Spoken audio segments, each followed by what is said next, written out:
Masaya at naaliw ang mga nakiisa sa October Peace 2023 na ginanap kagabi araw ng Linggo, October 15 sa 2nd Infantry Jungle Fighter Division ng Philippine Army sa Camp Kapinpin, Tanay Rizal Province na may temang Sundalo't Mamamayan, Bigkis Lahi para sa Kapayapaan at Kaunlaran. Pinangunahan ni Major General Roberto Iscapulong, Commanding Officer ng 2nd Infantry Jungle Fighter Division ng Philippine Army, kasama ang lahat ng mga panauhin. Kasama sina former Battalion Commander ng 1st Infantry Battalion Lieutenant Colonel Danilo Iskandar, Infanta Vice Merely Ruanto at iba pang mga officials ng Philippine Army. Ayon kay Kapulong, ang konsertong ito ay isang pistahan sa kampo na layo nitong isulong at panatilihin ang kapayapaan sa buong riyon, maging sa buong bansa na maraming mga kabataan at mamamayan na naligaw ng landas na hinikayat nitong magbalik loob na sa pamahalaan. Mensahe namin dito talaga may parating anong kahalagahan ng kapayapaan. Pag may kapayapaan, may kasiyahan, may kaunlaran, at higit sa lahat, mas magandang kinabukasan ng kabataan.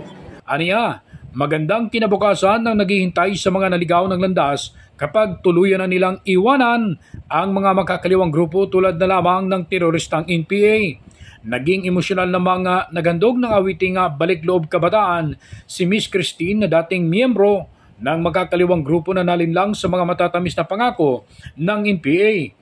Nakiisa rin si Infanta Vice Mayor Eli Ruanto sa naturang okasyon na sinabi nito na katuwang ang bayan ng Infanta sa pagtataguyod at pagpapanatili ng kapayapaan, kasama si Quezon Governor Dr. Helen Tan sa pagsusulong ng kapayapaan. Isa po tayo sa pagtataguyod ng kapayapaan sa ating rehiyon, sa ating pong minamahal na probinsya. At malaking tulong po, malaking bagay ang presensya ng 2nd Infantry Division, ng 1st Infantry Battalion at kaya yung mga activities na na-prepare sa buwan ng Oktubre para sa pagsusulod o pagtataguyod ng kapayapaan at maayos na ugnayan ng komunidad at ng ating sinatahang lakas.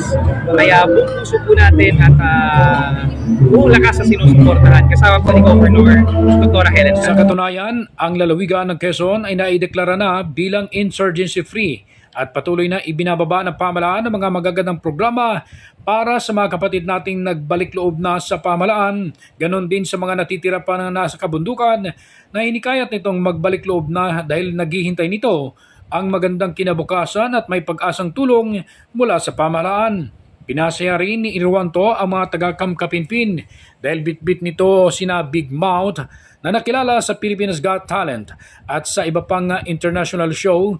Kasama niya si Whitney na nakilala sa backlash ng Jamie Show na walang habas ang tawa nito sa kanilang entertainment show. At nagpakilig din si Ronnie Liang, isang actor at Army Reserve. Ganon din ang tawanan portion na bumida at nagpakitanghila si Pukwang.